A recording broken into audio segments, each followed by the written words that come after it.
A film projection is not as good as you remember.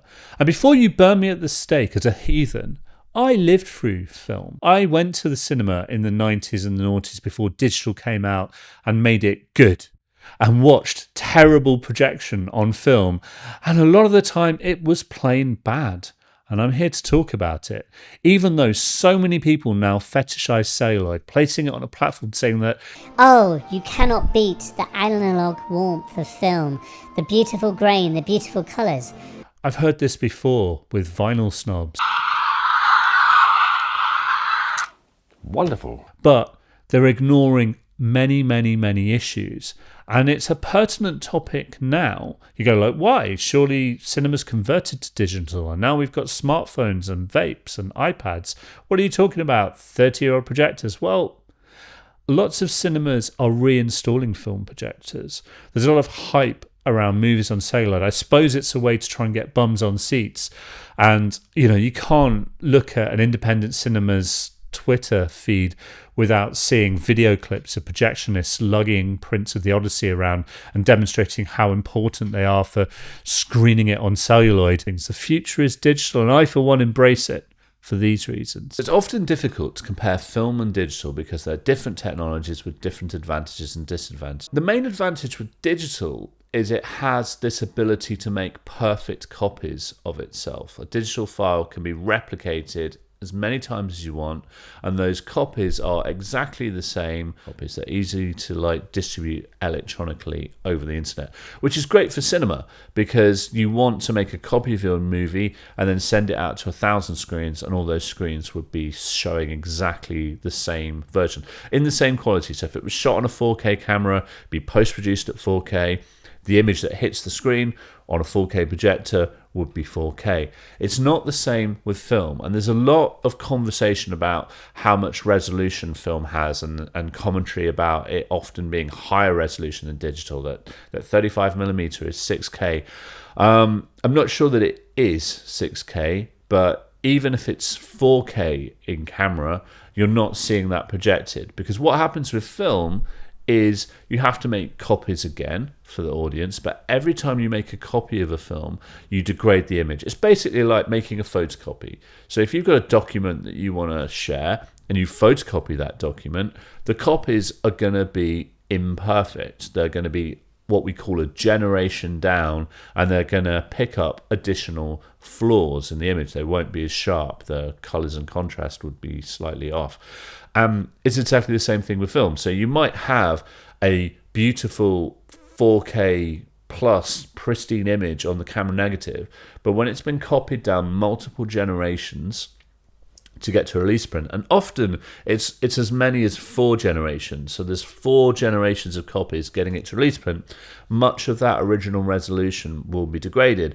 And my experience of going to the cinema was that typically it's more on par with HD or 2K than 4K. When 2K projectors came out in the mid-noughties, they actually looked a bit sharper than typical 35mm at the time. So anecdotally, you're not getting close to a 4K image. Film is physical, and that's part of its charm. Like when cinemas are screening on film, one of the things they always show you is the reel of films or it running through the projector, because that's its big selling point, that it's a physical product in much the same way that vinyl is physical compared to a digital file.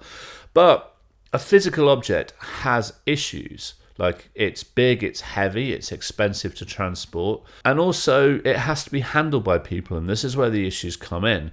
So film is delivered on separate reels. Like, a reel of film lasts for about 20 minutes. And obviously movies are a lot longer than 20 minutes. So those 20-minute reels are either joined together, so they're taped together with splices and put on a large reel or a platter.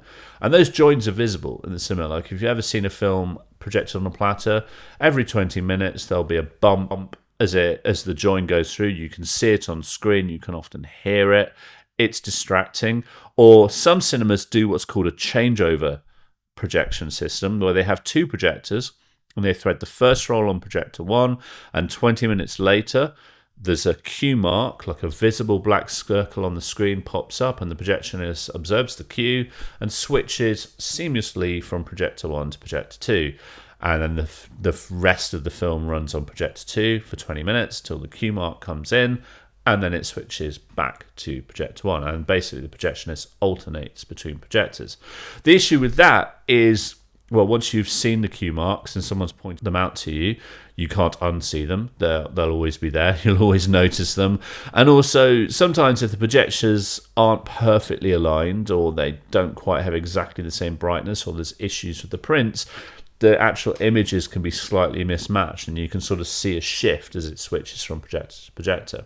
So there's a bit of a distraction there. But the main issue with film is it's super delicate, because any dirt or scratches that get on the print are going to be visible on the screen. So a projection booth has to be perfectly clean to not pick up any dust.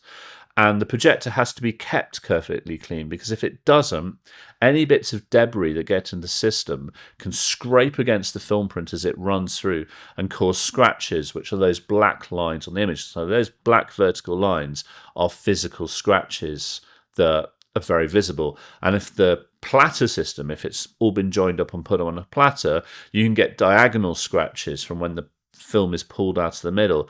And this always happens. The difference between a good projectionist and a bad projectionist is basically how quickly the print gets destroyed. Like, a bad projectionist can do this quite quickly. Like in the days of the film-led multiplexes, you would often have one projectionist perhaps running 10 screens.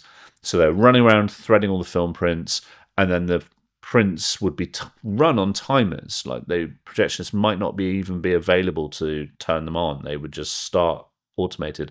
And that would mean if there were any issues or too much dirt in the system, the print could get damaged and no one would notice. And even good projectionists that do everything right, the film is still going to be picking up slight amounts of wear and damage every screening. And over the course of many screenings, the print will get worse and worse and worse. So if you see a film early in the run, it will be perfect. But quite often, if you're seeing like an older film or a film that's been running a few months, had a few passes, you're going to be seeing dirt and scratches. And as much as people might claim those dirt and scratches are analog warmth, they're just distracting. They're stuff that gets between you and the image. They are a thing that reminds you you're in a cinema and you can't, forget and be absorbed in the film. And digital doesn't have that. So digital is perfect on the first screening and it's perfect on the last screening. That's a huge advantage of consistency. Why wouldn't we want it to be consistent? Why would we want a system that would be good in some cases and bad in others, and it's either the luck of the draw? If you waited too long to see a film, you're going to see a bad version of it. I don't really think that's fair. And we have to talk about audio, because that is implicated by projecting on film as well. If you project a movie digitally, then you have access to uncompressed digital audio in effectively as many audio channels as you want. So Dolby Atmos uses up to 128 channels, and most formats use somewhere between 6 and 12 audio channels, and the quality is pristine, digital, and perfect. On a film print, you're limited to a couple of different ways of getting sound on them. The oldest way is what's called optical audio, where the audio is encoded as like a wiggly optical line on the film print, and this is fully analog. Eli Wallach. Morphine, 98,000 ampules. Is anything worth the terror of the deep? And it's recovered from the projector by shining a light through the wiggly line, and there's a little light meter on the other side that measures the waveform. Now, the problem with optical audio is it's limited to either mono or stereo. There's no room to put surround sound on a print, like it would take up too much space. There's kind of a fake surround sound that exists within optical audio that's based on the Dolby Stereo system. And what Dolby Stereo does is it encodes 4 channels of surround onto the 2 channels using a matrix system, which sort of works, gives you a sort of 4-channel surround experience, but it's not perfect. There's bleed between the different speakers and you don't get good channel separation. And the optical track itself has limited frequency response. It kind of peaks out at about 10 kilohertz, and it has quite a high signal to noise ratio, even when it's got noise reduction on it, like Dolby A or SR noise reduction. It's not as clean as digital sound. And then the other issue with optical audio is it's susceptible to any print damage. So we just talked about film prints getting scratches and dust on them and how that affected the image. Well, the soundtrack is on the print as well, and any damage that's in the image area will also be in the soundtrack area, and that will be audible. So things like scratches and dust will be picked up in the projector, and you can hear them. Any mark on the film will be blasting out the speakers as crackles, pops, thumps, whacks, scraping noises. A dirty print will sound like a crackly old record, like it's very, very annoying. So it's quite a limited format, and it gets worse the older the print is. So if you're watching an old print, it can sound quite bad. But what about digital? We can have digital on film, and we can. So Dolby Digital, which came out in the mid-90s, found a way of recording a digital signal onto a film print. And the way it does it is it has this little matrix of pixels that's placed in between the sprocket holes of a film print. Kind of looks like a QR code, and it basically works the same way as a QR code, that the data of the audio is encoded as pixels on this QR code-like thing in between the sprocket holes of the print. And digital brings in some advantages. It's got better signal-to-noise ratio, it's got better dynamic range, and it has wider frequency response. But the issue, particularly with Dolby Digital, is the area on the film print is very, very small, which limits the amount of data that you can record. So it has to use quite a lot of data compression. So Dolby Digital uses its own form of data compression, but it's quite similar to MP3. It kind of came out at the same time period. And the data compression is quite severe. It's 12-to-1 data compression. And the interesting thing is you have lots of like analog snobs that will want to see a film on film and then probably go home and not listen to music on Spotify because of the compression and only want to listen to either uncompressed streams or vinyl. But in the cinema, they're getting very, very compressed audio with all the artifacts associated with it. I mean, it sounds okay, but it's basically kind of mediocre MP3 style compressed audio. And that's limited to about 6 tracks because the physical area of the film is what it is. And also the damage to the film print, which may happen over the time of projection, can also affect the digital track. You won't get the crackles and pops because of error correction, but a certain amount of film damage will overcome the error correction and the Dolby Digital stream will fail. And at that point, it just kind of crashes out to analog, and you can hear it jumping between analog and digital when the digital track fails, and it's quite distracting. I mean, there are other digital sound formats on film that I've kind of glossed over, like DTS or SDDS, but they all use compressed audio and they all have issues. It's not the pure uncompressed experience of high quality digital audio, and all of them have issues with print damage that if the damage gets so much, they have to crash out to the optical track with all its other flaws, and that can be really distracting.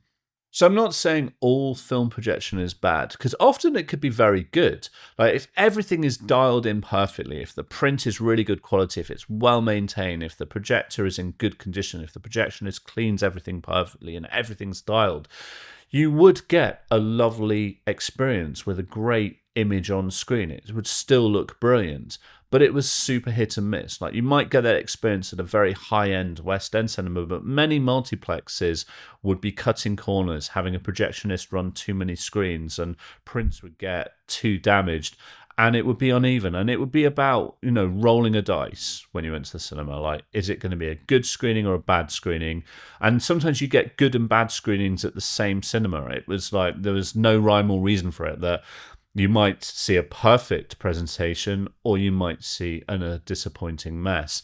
And that's why I personally think going to digital was an improvement, because it leveled the playing field. That basically meant that every cinema could reach a particular standard. And yes, it might not have the magical organic warmth of film, but I would take, if I'm paying my money, I would take the consistency over that, because I don't want to gamble and potentially have to deal with all the technical artifacts, because for me, they bother me. They're distracting. When I'm watching a movie, I don't want to see black marks or hear crackly, annoying, distorted audio. I want to be immersed in the story, follow the characters. So even though I talk about the technical stuff a lot on this channel, it's because I want the technical stuff to be invisible. And the problem with film is it reminds you of its existence. It's too much of a format that exists to say, like, look at me, this is film. And to me, that's distracting. But anyway, I'd love to know what your thoughts are. I mean, if there are any projectionists in the chat that want to discuss, I'd love to hear your thoughts on the topic. So please jump into the chats, and it'd be good to know what you think. But thanks for watching.